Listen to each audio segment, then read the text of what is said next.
Richard, it's a huge pleasure to do this because I admired your book very much. Good evening, by the way.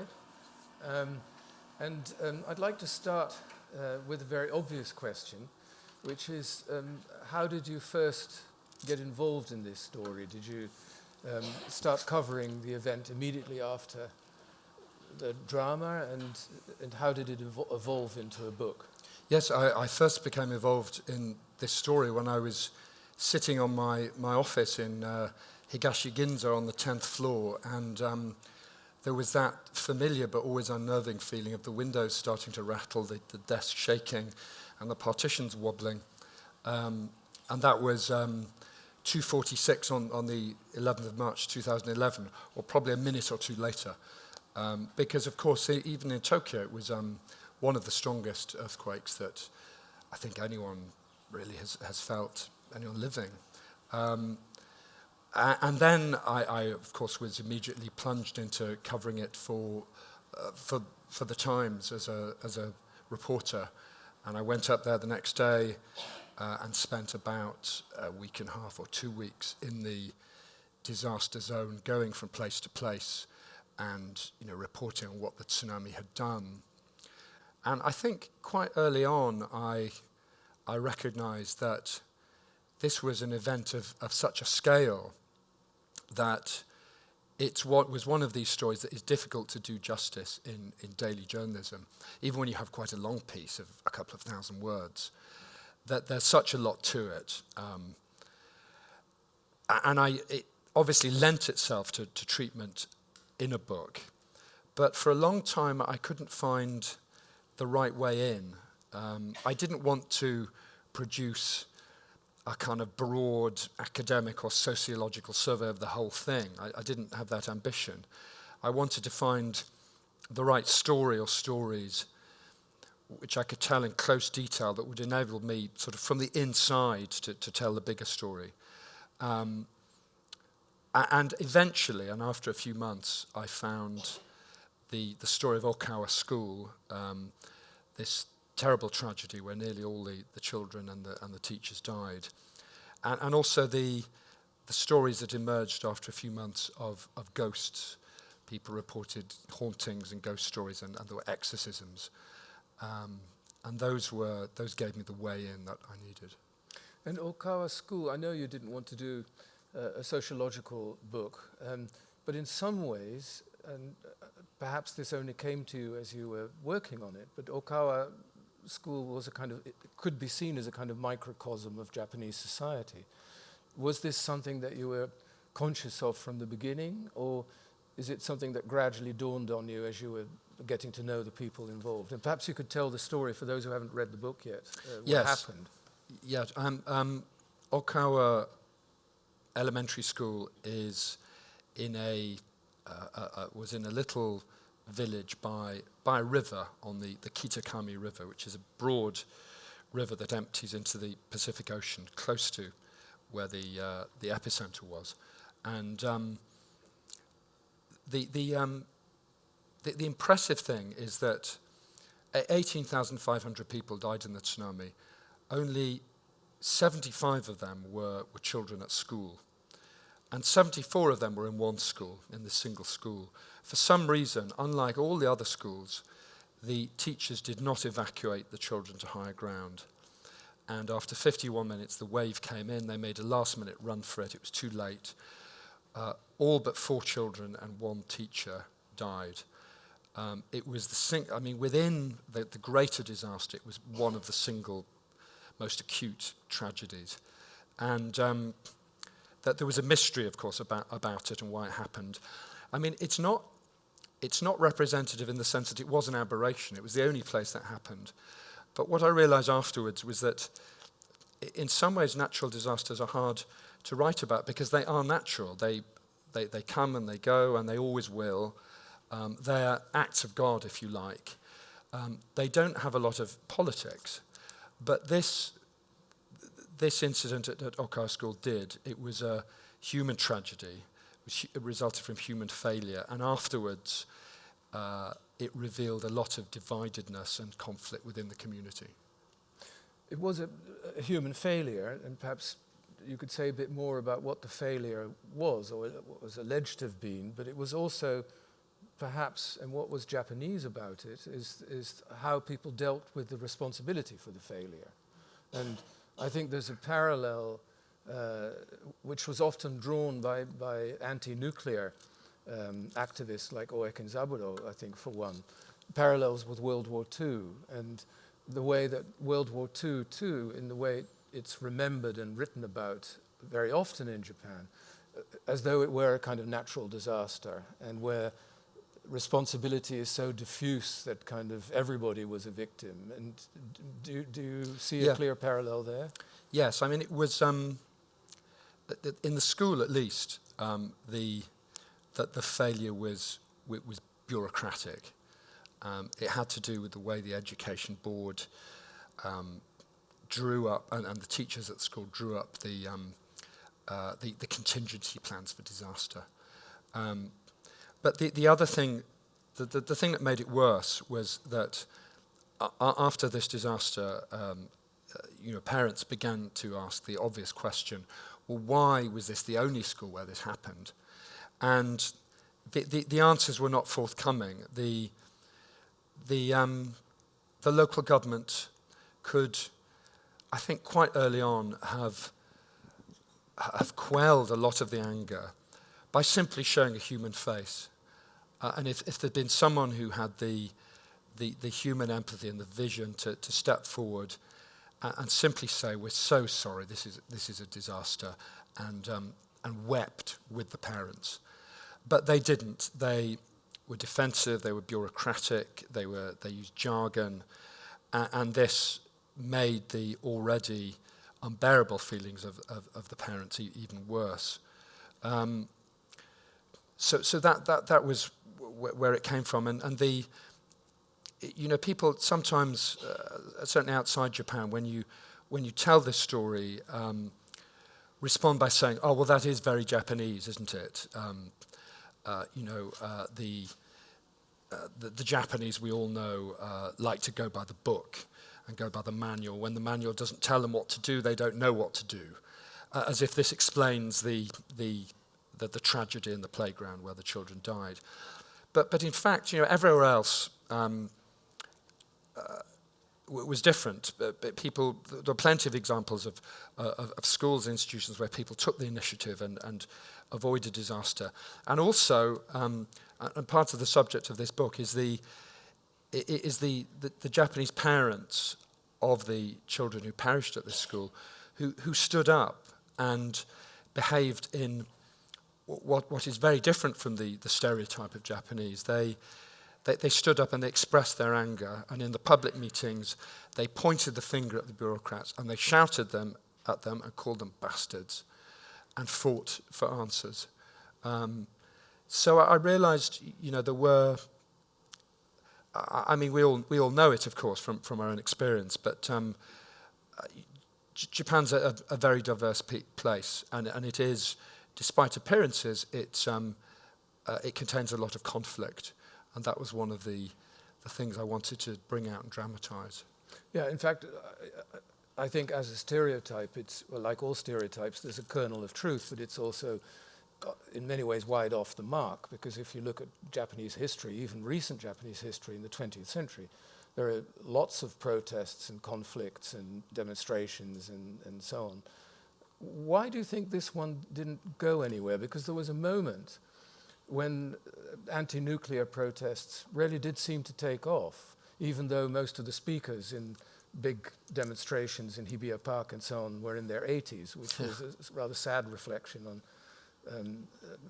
political consciousness in Japan. Nonetheless, there were a lot of young people involved. Why did it peter out, do you think? Yeah, I mean, it was a very extraordinary and emotional time in Japan after the 11th of March 2011. And of course, one powerful element of it was the nuclear disaster and the sense of threat that brought. There were power cuts, the lights were turned off in Tokyo. It felt really very different. And, I went up there as other foreign journalists did, and, one of the the things we talked about, speculated about quite early on, was whether this would be a turning point for Japan. Because, of course, if you look back at Japanese history, there have been a number of moments where a catastrophe, a disaster of one kind or another, has proved to be the agent of regeneration. I mean, there was the coming of the black ships, of course, in the 19th century, and most obviously the defeat in the Second World War, which was within 20 years had been turned around into economic regeneration. And we wondered, well, could this be the end of the lost decades? Could this be the shock that Japan needs to galvanize it?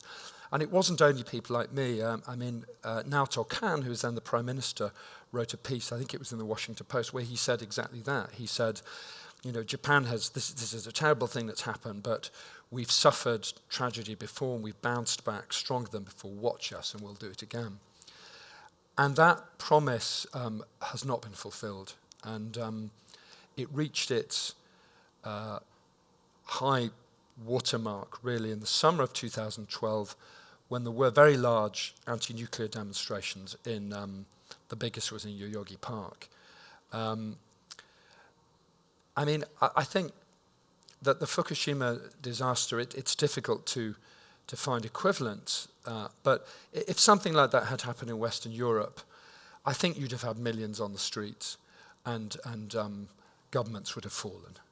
I don't think there's much doubt of that. The government of Germany abandoned nuclear power because of what happened at Fukushima. The government of Japan has really not changed its policy very much at all. One of the unpromising signs, as you say, is that at these, I went to the big demonstration in Yoyogi Park. I was in my mid-40s at the time, and I was one of the youngest people there. They were led by a pop star in his 60s, Ryuichi Sakamoto, a novelist in his 70s, Oe, and Setouchi Jakucho, who was a nun in her 90s. It was the usual suspect. It didn't kindle protest among the young. And here we are. Not much changed. But in a way, it wasn't.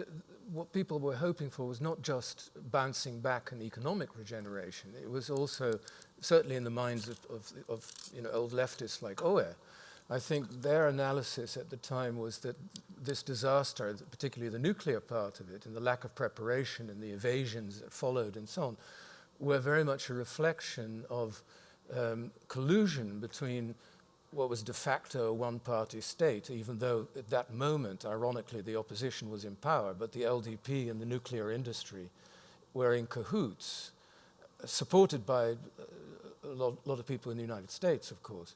And the hope was that would be broken, and that didn't happen at all. In fact, Kon Naoto, in some ways, was the victim of the earthquake as much as anybody else. He was, yes. I mean, ironically, a great tragedy. Ironically, the political force that was broken by it was the Democratic Party of Japan, which had come in 2 years earlier, on the back of this tremendous election victory. I mean, there'd been almost nothing like it, and it seemed then, that finally a competitive two-party system was being established, and they were struggling, even when on the 11th of March, but really it was the death knell for them, and there we were, and the Liberal Democratic Party, this extraordinary political zombie, which refuses to lie in its grave, however many times it's dispatched, came back again and had Japan by the throat. Yeah, which is deeply sad. But then the collusion, of course, is not only between the Liberal Democrats and the nuclear industry. I think the role of the press is very important too. And I think one of the things that is so moving about your book is how close you got to the people who were the real victims of what happened. And you got to know them, and they come to life in your pages. And not just those people, but also the ghosts that they felt were still present, and so on. We'll get to the role of a foreigner in a situation like this in a minute.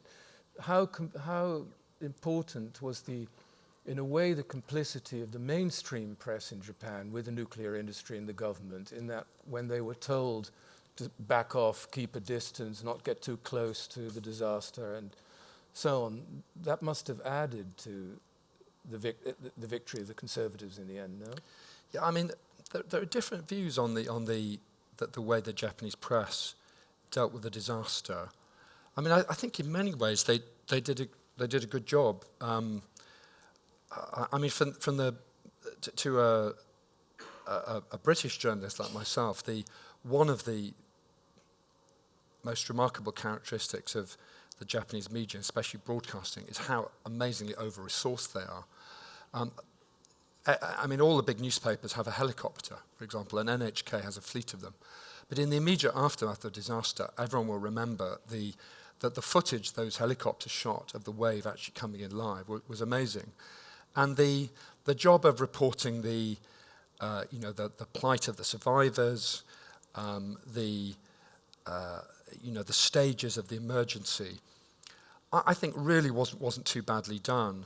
The failure in reporting was in the decades before that, as you say, in reporting the nuclear industry, because it's become clear that the disaster at Fukushima Daiichi was a human, corporate and governmental disaster, and it was a result of decades of arrogance and greed and deliberate blindness to risks that had been clearly pointed out by experts.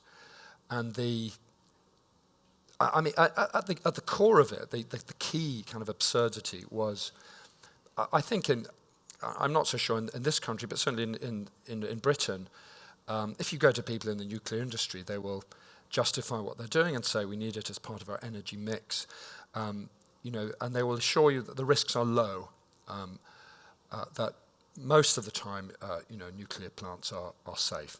In Japan, the claim was that nuclear power is 100% safe and always will be, that absolutely nothing can go wrong. And that was obviously a lie which should have been probed by Japanese journalists and wasn't.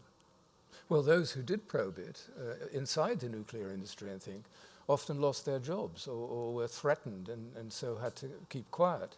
But you mentioned the NHK footage, which indeed dramatic, and maybe I don't remember it well, but in my recollection, I thought that they were told, because the government didn't want a nationwide panic about this, and they were told to sort of keep a discreet distance, and that in the end, NHK was using footage shot by private Japanese bloggers and so on, who'd got much closer to the action, and because the NHK, with all its resources, hadn't.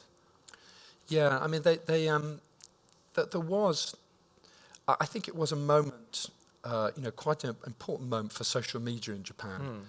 And there was, a good deal of interesting stuff coming out on social media. I mean, the Japanese mainstream media are conservative and cautious. They certainly are. For example, there was a town called Minami Soma, which is just north of Fukushima Daiichi. It's actually outside the evacuation zone, and it wasn't seriously threatened by radiation, really more by good luck than anything else. But they were desperate. I mean, people had fled. Those who were left behind, particularly old people in hospitals and so on, were in a terrible way. They didn't have fuel. They didn't even have much food coming in because it wasn't being delivered. And Japanese journalists stayed away from there. There was a kind of collective decision to leave it alone, apparently because of a fear of irradiation of the reporters, but not really based on very good grounds. And that was certainly a failure. I mean, in the end, I think there's been a lot of talk about this, about the role of bloggers and the rise of citizen journalists. And that was a moment where they had a role. But, nothing has ever taken the place of professional reporters who spend all their time thinking, doing this, and have training and experience. And that was true there as well. But what is amazing is that once the decision had been taken to keep out of that place, for example, in a country with more competitive journalism, you would have had papers and news organizations competing for scoops, and you would have thought that some people would be more intrepid than others just to get ahead of the competition. That, of course, doesn't happen. And I remember visiting the area where a lot of this happened myself, and I was reading a book, a very interesting book of journals kept by a Mainichi Shimbun reporter who'd been a reporter during World War II. And in 1945-46, a lot of journalists like him felt guilty about the fact that they'd all fallen into line with the militarist government so quickly and so easily without protest. And they had a meeting, and they came to a conclusion that one of the problems was the Kisha Club system, where reporters all belong to these clubs that have access to certain politicians in exchange for which they do more or less as they're told and so on, and nobody breaks the rules. And this reporter in his journal says, we realized that was one of the reasons we were all so conformist. And we had a meeting, and we debated this, and in the end it was decided to keep the Kisha Club system. And I think that also plays into the way that the tsunami was covered, don't you think? Yeah, it's a mysterious thing, why the Japanese media is the way it is. And people often blame the Kisha Club system. My feeling has always been that the Kisha Club system is a symptom rather than a cause. That it's an expression of a kind of deeper rooted reluctance to confront, which is one of the reasons why I was interested in these parents, these perfectly ordinary people, who are not journalists and not politicians, who were prepared to confront, very, very angrily. It does happen, it can be done within the system. It just doesn't happen as often as it should. Well, I think it's also because those people that you talk to, who were most directly involved, are in a way not on the same side, because the root, in my view, but I mean it's just an opinion, but the root of it, I think, is that in all Confucian societies, I think you have this in China as much as you do in Korea, as much as you do in Japan, in the end, the mainstream journalists are there to explain to the people the points of view of power, and they're not going to challenge it, whereas the people in Fukushima and who were devastated by the earthquake are the ordinary people, and they're not on the side of power necessarily, and so they do speak out. Now, next question is, you were telling me in the green room just now that somebody in Japan, because Richard's book has come out in Japanese translation and has been well received, and somebody told you only a foreigner, a gaijin, could have written this book. What do you think this person meant by that? Yes, I was... a couple of people have said that, and I think that by that they mean a couple of things. I mean, of course, it's written for a foreign audience. I hope it's accessible to people who aren't particularly knowledgeable about Japan. So there's that. It doesn't make assumptions about general knowledge, which you could make of Japanese readers. But I think also there's a... It has in its descriptions a quality of perhaps of rawness that Japanese reporters would avoid. I mean, one of the things I discovered as I went back to this community which had lost its school and its children was that one of the consolations that people take from disaster, when consolation is badly needed, is this idea that disaster brings people together, and that it makes communities stronger, and it brings out our best qualities. And there is truth in that, but it's also true that overall the balance of tragedy is negative, and tragedies like that bring about conflict and anger, and they break up communities as well. And I write about that, and there's one moment where I describe two of these bereaved mothers who who came to hate one another because they had very different views of the best thing to do. And that, I think, is something that Japanese reporters would not necessarily have been able to write.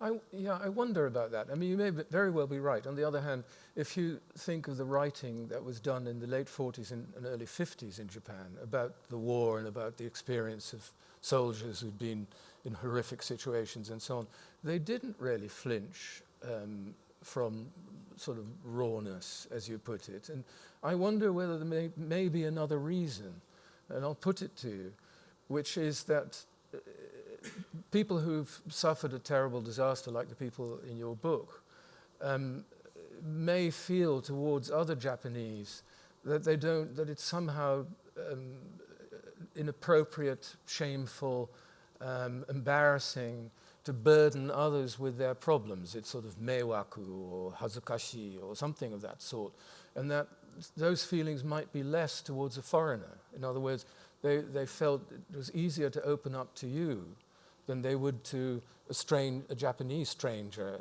who arrived there to sort of write about their lives. Yes, there may be an element of that. Some people I was talking to did say that. And they also said that they... many of the people who fell victim to this tragedy and who had children at school didn't want to talk. Why should they? And I didn't want to put them under any pressure too. There were others who did very much want to talk, partly because they had a sense of anger and they wanted to put pressure on the authorities to, reveal the truth. And then there were people in the middle who took a bit of persuading, and some of those said that they wanted the people in the wider world to know what had happened, to understand and appreciate this.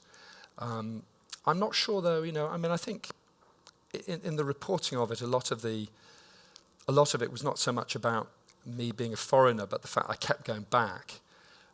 I went back again and again and went to the same people time after time, and that's something that is rewarded in Japan. I think is that sort of persistence. If you show up and you keep showing up, then people take you seriously. But I wanted to ask you about that because as you know, and as anyone who read the New York Times this week will certainly know, Ian's recently published, or will soon publish, a remarkable book called A Tokyo Romance, which is a memoir of his early years in Japan in the mid-1970s and his involvement with some of the fascinating figures of the avant-garde at that time, performance artists, directors, and people like the great American expatriate writer Don Ritchie, and the status of the gaijin in Japan is one of the things that you write about, and at the beginning of that book, you talk about your sense. There's one moment where you say, "My destiny was to be half in, half out. Of almost anything, passing was my default state." And it seems then that's, in some ways the callowness of a young man. But then by the end of the book, you write almost as if being on the outside, being on the fringes is the condition of being a foreigner in Japan, of being a gaijin. Is that right? I think it was perhaps more so then than it is now. One of the refreshing things about Japan now, if you're there as a foreigner, is that people don't fall about in astonishment every time you open your mouth and you say something in Japanese.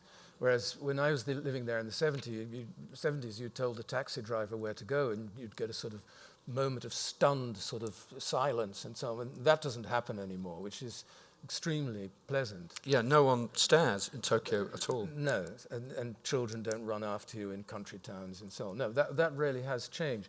I think I mean, Donald Ritchie is one of the main characters in this book, and he arrived with the American occupation. And of course, they had a very, very different experience from mine, and mine was probably a little bit different from yours. One of the things that Donald Ritchie was somebody who found a sort of radical autonomy and freedom by being outside all the rules of Japan and living amidst the Japanese. So he didn't have to, as a gay American, he didn't have to worry about bigotry back in Ohio, where he came from. And in Japan, people didn't care what he did because he was an American and they wouldn't question him, and he wasn't supposed to abide by the same rules. And that gave him a sort of an outsider's position, which was, in his view, gave him sort of radical autonomy. And that wasn't really my experience either. Mine was perhaps a bit more like yours, and certainly you've expressed it wonderfully in your book, which was that unlike people of Donald Ritchie's generation who still love to talk about the Japanese and explaining the Japanese and how the Japanese think and you know, typically Japanese and so on, what interested me before even going to Japan and watching Japanese movies in Paris and Amsterdam and so on was how on the surface this was such a completely different society than any country I'd experienced. It was exotic, if you like, but very close to that surface were so many things that were completely recognizable and human. And I think the greatness of Japanese films of the 50s, 60s, and 70s was their openness to humanity and even its dark sides, more so, I think, than in many Western films. So I always tried to describe individuals, and as you've done. And yes, I was an outsider, because no matter how much you think you can be sort of accepted as an insider in Japan, you won't. And I suppose in the end I found that frustrating. I mean, we talked earlier about this concept of the gaijinitis. Yeah, what is gaijinitis? Well, there were a lot of people who had the gaijinitis in those days. Ed Seidensticker, the famous translator of the Tale of Genji, had this apparently. I think Donald Ritchie called it the Seidensticker syndrome. And when he was tired of living in Hawaii or anywhere else in America, he was pining to go to Japan, where he shared a house with Donald Keene. And he landed in Japan. He was like a kid in a playground. He loved everything about it. And then after 6 months, he began to whine. "These people," he would sort of say. And then it was time to go back home again. And he described the gaijinitis. And perhaps there's an anecdote in the book which to me sort of sums it up.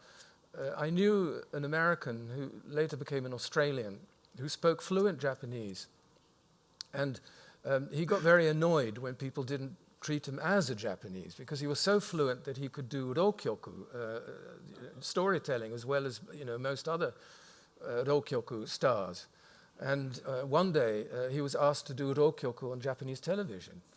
And he said, "Yes, I'll do it," he said, "but only on condition that you don't treat me like a freak. I want to be treated like a rokyoku storyteller, and I don't want any fuss." "Absolutely," said the person who did the program. So in the green room he sat, and the green light came up. He went on stage, and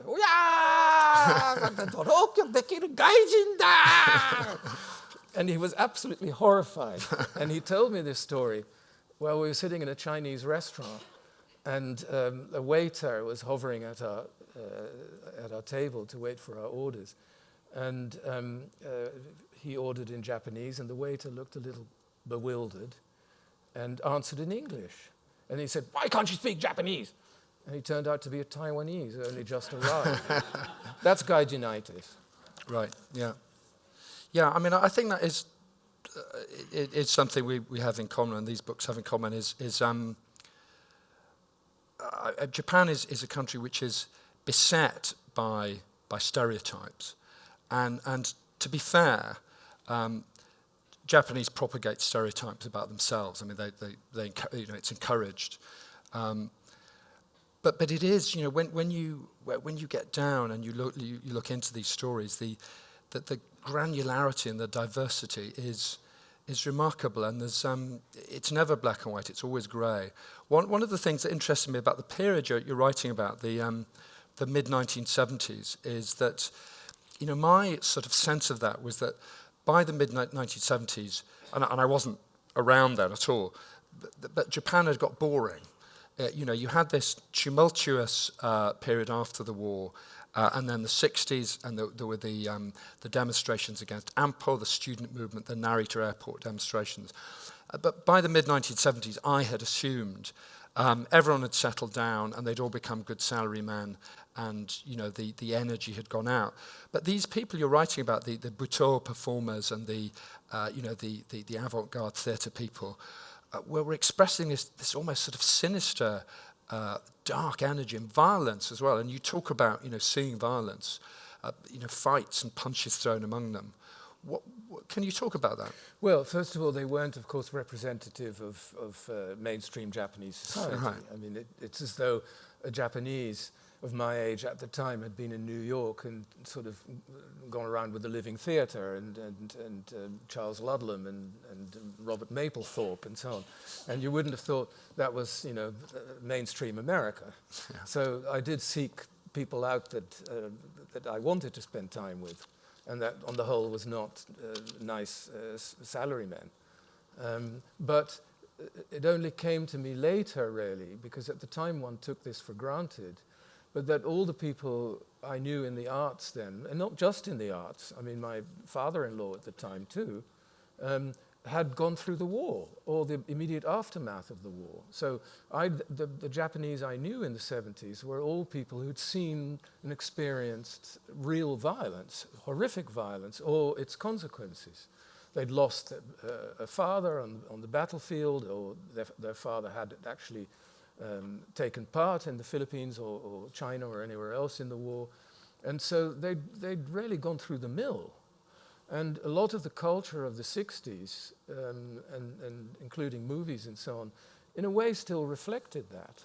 And there was still a rough edge to Japanese society then, which I found extremely congenial.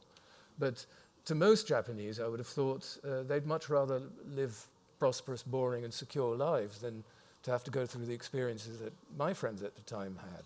Right. There's one of the characters you evoke in your book is Karajuro, the playwright, who performed here, I think, at one point. And there's one extraordinary and very edgy comment by him that you quote, where you were talking with him about the Burakumin, you know, the outcast class, and he said to you, "I think of the whole of Japan as a buraku." What was he talking about there? Well, it was a sort of a form of self-pity that is not entirely unusual. It's on the one hand a sort of a sense of, you know, nobody can ever understand us, you know, us island people and so on. An emotion not entirely alien to English people either. We're different from everybody. And because of the war and so on, that also got translated into a sense of they all hate us anyway. But so I think it was an expression of insularity and a sort of perverse pride in insularity too.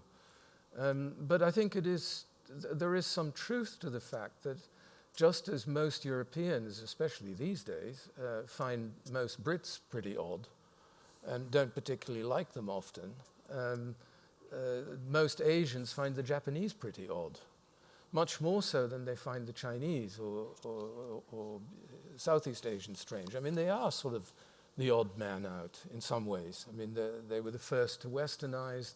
It is an island people. They were, of course, part of Chinese, on the periphery of Chinese civilization and so on, but it is a sort of oddball country, which is why I assume you and I like it. And it creates great ambivalence in me because, on the one hand, it's very easy to get irritated by insularity, by the fact that if they take 10 refugees in a year, that's a lot, and the sort of constant sensitivity towards gaijin who don't know how to behave and so on. On the one hand, that's very irritating, and you'd love Tokyo to be a great cosmopolitan metropolis and the sort of the London of Asia. On the other hand, things do work without the intrusion of too many outsiders. And when you're sitting in a nice Japanese bar, speaking in Japanese, sort of thinking for a moment that you sort of belong there, and in comes some great clunking foreigner who doesn't really speak Japanese and doesn't know how to order a mizuwari, very irritating. Yeah, gaijin, I think, intensely irritating. Yeah, it's sort of, it mucks everything up. So we sort of we say we want Japan to become more cosmopolitan, and on the other hand, perhaps we don't really. Yeah, perhaps this is the time to open it up to questions, and you can ask us anything you like. Gentleman over there. No, yes, you. I didn't. There's a mic. Oh, hi. I wanted to ask you a little, if you don't mind, talking about your previous book, The People Who Eat Darkness, I think. So that was an extraordinary book, and it's become topical again because hasn't, I believe, an American been accused of, there's a headless body somewhere in Tokyo at the moment, and an American with an extraordinary Russian name, I think, has just been arrested in Tokyo. But the Lucy Blackman story was a tremendous achievement of reportage. Did Japanese journalists write it also? Or could you have brought only your half-in, half-out expertise that is very much reflected in Ian's book as well, have brought a unique sensibility to that extraordinary story? Oh, thank you for the question. For anyone who doesn't know, this is the book I wrote before this one, and it was about a case in 2000 when a young British woman who was working as a bar hostess in Roppongi in Tokyo. I'm sure no one in this audience has ever been to Roppongi. It's not a place where intellectual, respectable types like us go. She disappeared, and no one knew where she was. She was a missing person for months. Her family came out to look for her, and eventually she was found. Her remains were found dismembered in a cave by the sea, and it turned out she'd fallen victim to a serial criminal who then went on trial. And it was a very extraordinary, very prolonged story that went on for ages. And to answer the question about whether Japanese journalists covered it, they did from rather different angles. I mean, there were a couple of books, one about the killer himself, and one about the police. The advantage I had was that as a British reporter, I got close to the British family, and I spent a lot of time with them and learned about Lucy, this girl who, at the beginning of my researches, I had assumed rather callously perhaps was the least interesting person in the story. She was just the victim and the trigger for this drama. But, I learned, having talked to her family and her friends, that, she was, of course, like anyone else, as we know from our own experience, at the age of 20, she was a complicated person with her own life. So that was what I was able to bring. The other thing about that story is that the perpetrator, the killer, although he'd lived all his life in Japan and been born there, was an ethnic Korean. And that's a whole other world of kind of taboo and sensitivity in Japan, which the Japanese media prefers to leave alone rather than to deal with the very sticky issues that brings up. A pure Japanese would never have done such a thing. Well, people would say that. They would tell you that, and the police would say, that the reason we're having such trouble with this case is not because we're feckless fools, as they sometimes were, but because he's Korean. It's terribly difficult. But talking about getting close to sort of raw stuff, I mean, I can't remember when it was, but sometime in the 80s, I think, there was a Japanese student in Paris who shot his Dutch girlfriend in the back and cut her up and put her in the fridge.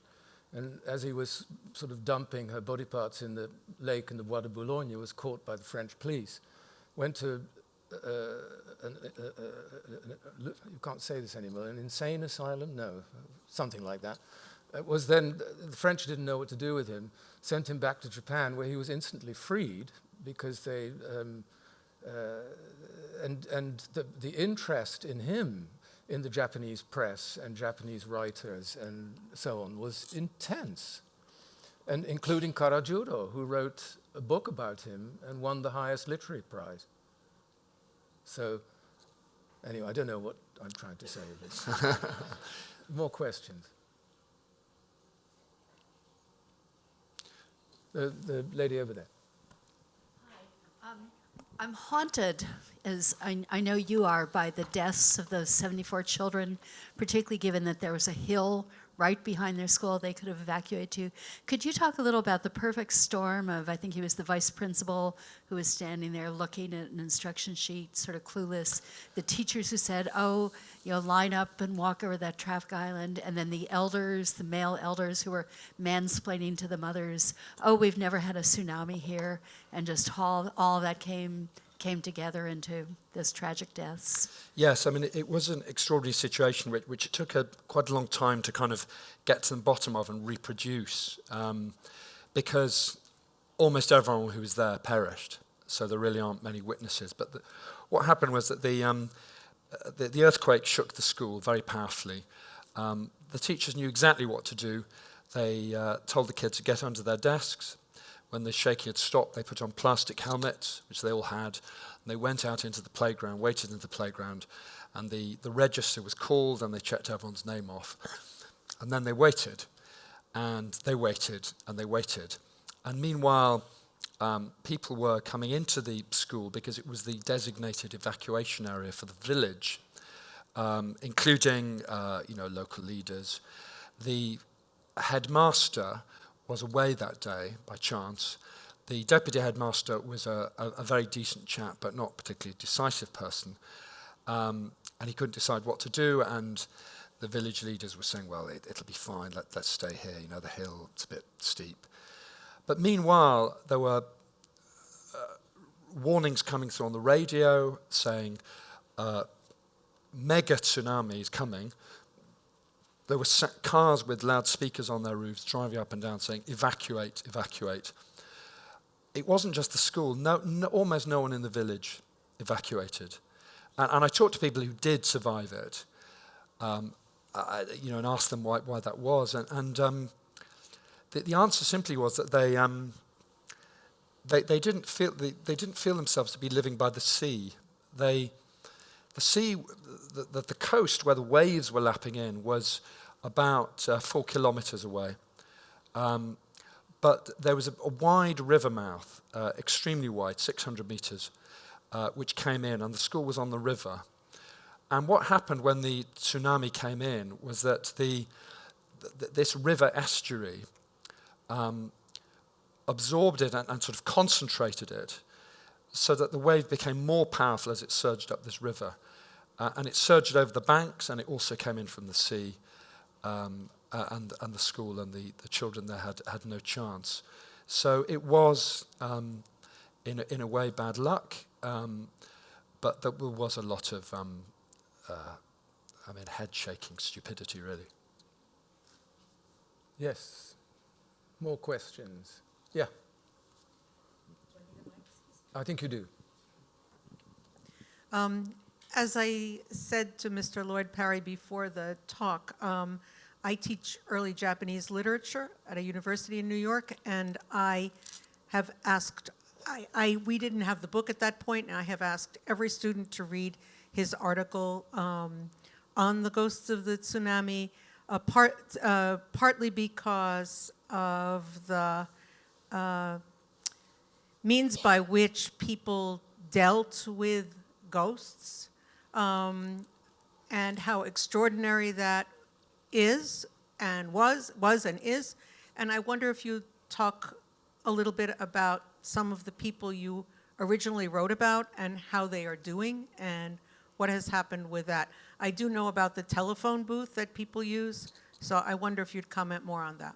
Yeah, well, what happened was this disaster struck, and natural disasters, and I've covered a few, always go through the same sort of stages. First, you have the question, what happened, because it takes a while to establish that, and then you have the crisis where people are homeless, they might not have enough to eat, they have no shelter, and that has to be dealt with. And then you have the kind of medium-term problem of taking people out of school gymnasiums and putting them into temporary but viable accommodation. And once that happened, and that took months, once that happened and people had settled down in these temporary houses, they have time to reflect not just on that they're no longer dealing with the daily necessity. It's not a fight for survival. They have the leisure to contemplate their situation and to reflect on what's happened to them. And it was at that point, about 6 months afterwards, that people began to see ghosts. And some of them were the sort of urban myth type stories where there's one story that was often told about a taxi driver who'd pick someone up and they would say, take me to this address. And when he gets to the address, there's nothing there. Their house had been washed away. And he looks in the back and there's no passenger. But he goes anyway, opens the door of the taxi, bows as the ghost gets out and gets back in his taxi and drives off. But there were other stories. I got to know one of the most interesting people I met was a Buddhist priest who did a lot of very valuable work, pastoral work, helping the survivors face up to what had happened. And he twice found himself asked to exorcise people who had believed they'd been personally possessed by not only humans but animals who had died in the tsunami. He described one to me, and I interviewed a man, a very decent, ordinary kind of man, just a builder in an inland town, who firmly believed he'd been possessed by the spirits, and the priest had to drag him into the temple, throw holy water on him. He was speaking strange voices, and he was exorcised. And this was surprising, of course. But one thing that did surprise me, and it was really something I learned, despite having been in Japan a long time by then, was that when surveys are done and people around the world are asked about religious belief, are you religious? Japan always comes at the bottom of those surveys. Japanese insist they're not religious. And what they mean by that is that not many people take part in formal religious ceremonies at the temple or the shrine or at church.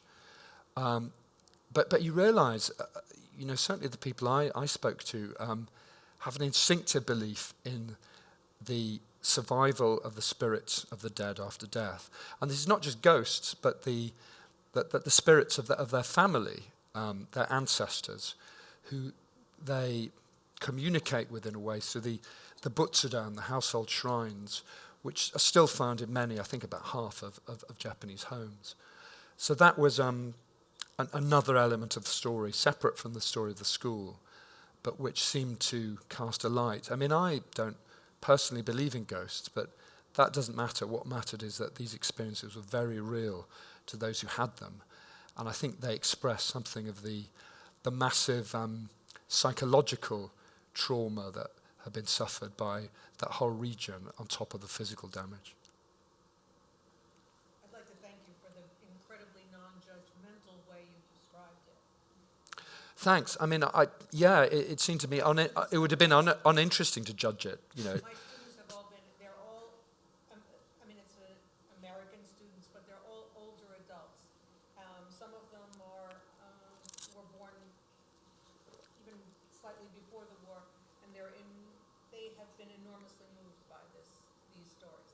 Oh, I'm glad to hear that. Thank you. There was yes. One of the last parts of your book deals with a lawsuit that some of the residents brought against the school and the administration. Can you talk a little bit about how that was viewed in Japan outside Tohoku? Was there the same sense of national outrage, or was it really more of a localized feeling? Yes, I mean, the case of Okawa School has been reported, but not, I think, in quite as much detail or with the intensity that I might have expected. So what happened was that the parents, a group of the parents at the school, eventually brought a case against the local government demanding compensation for the loss of their children. And, I think if something comparable happened in our cultures, maybe I'm being cynical, but I think on day 2, you'd have had lawyers going around handing out their cards and saying, get in touch. In Tokyo, it was the opposite. I mean, these parents had a strong case, but they were so reluctant to go to law, to take it to court. The case was only filed on the very last day that they could have filed a case. If they'd left it a few hours longer, it would have been too late. So reluctant were they. The case came to court, and they won. They won in the Sendai District Court. But what happened then is that the defendants, the local government, appealed. The parents then appealed themselves as a kind of tactic, and it went to the appeal court. And that case has now been heard, and a verdict will be coming out next month. So we'll know what happened there. It'll be very interesting to see. You had your hand up, yeah.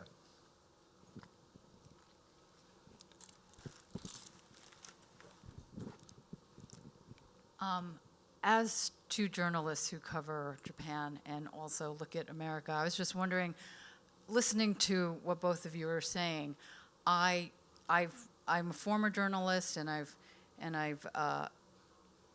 I'm often, as a Japanese American, have been asked to explain Japan to America, but I feel I was born here. You guys probably know more about Japan than I do. I feel that there is this, the same thing, the gaijinitis. There is the perpetual foreigner take on Japanese and even on Asians in general in America and American journalism. And a good example is the Olympics. They counted how many Asians were in the Olympics, but I don't think they ever count how many Germans are in German Americans, or I don't know if you know what I'm talking about. Yeah, I think Ian should answer that. Ian, Yeah, in his book. I'm not entirely sure I know what you're talking about. So what exactly do you mean? Well, I guess I'm saying that your description of being the perpetual outsider in Right. Japan, that you could never Right. be a Japanese person. As a Japanese American in America, I feel that I can never be American, despite Right. the laws here. There seems to be, for example, I've been researching the mass incarceration of Japanese Americans during World War II.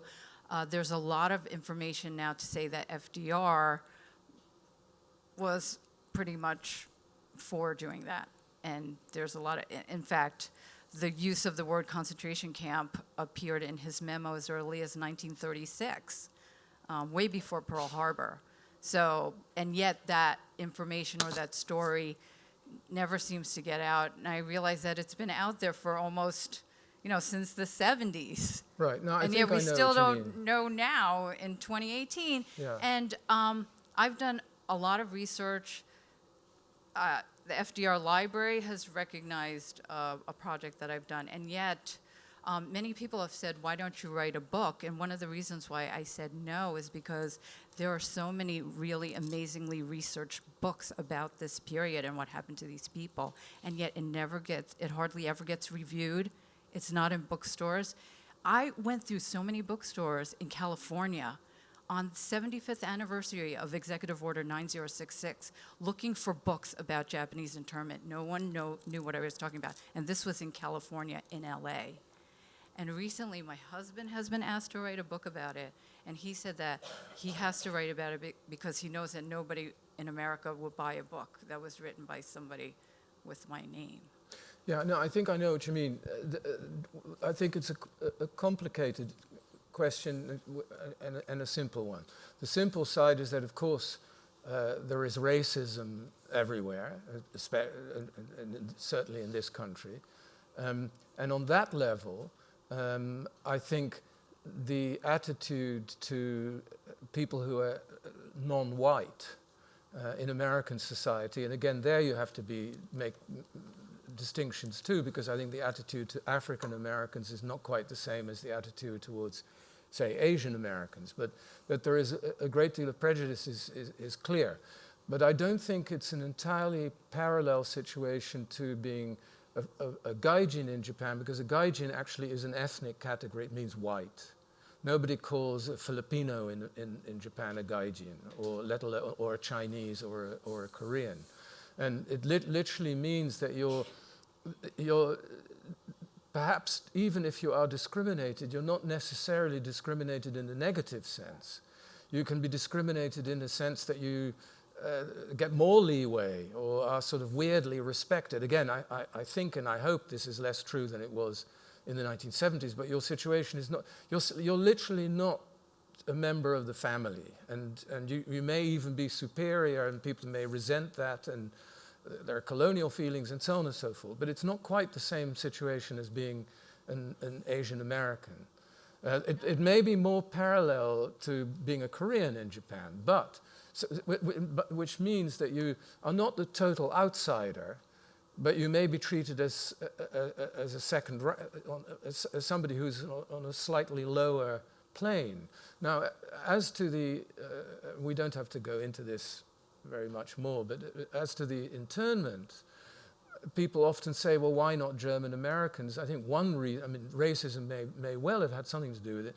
The other reason is that it would have been completely impractical to start putting German Americans. I mean, they would have had to arrest Eisenhower. And so, whereas the Japanese community was relatively small, relatively compact, relatively new, immediately identifiable, and so that was much easier to do. I mean, there was anti-German sentiment, certainly in World War I, but the percentage of German Americans is huge, and you would have had to, incarcerate half the officer corps. Well, I'd also like to add the fact that I think a lot of people don't know about a lot of the anti-Asian laws. Well, that may be. Most Japanese were banned and excluded from immigrating to the United States as of 1908. Yeah, no, that is all true. Yeah, so most of the people who were there a lot longer than most of the Europeans Right. who were there. I think we have time for one more question, and then we have to wrap it up. Yes, go ahead. No, a microphone will come your way. Yeah, it's a little bit general, but I was interested in, despite when you talk about how there was conflict under the surface and there's this lawsuit, how different societies deal with trauma. Of course, there's this mass shooting in Florida, and already people are at each other's throats, and the kids are being accused of being actors. If you go back to Katrina, which in some ways maybe is more analogous, again, there were stories about looting and people being shot crossing bridges. And just wondering if you could kind of make a little bit of a comparison about catastrophic events and what is said about Japan society as opposed to maybe American society. Yeah, I mean, I think anyone who knows Japan and has spent much time there will probably agree that one of the great things about Japan is that conflict is very rare. People don't give one another a hard time on the surface. And that makes it a very pleasant place to live.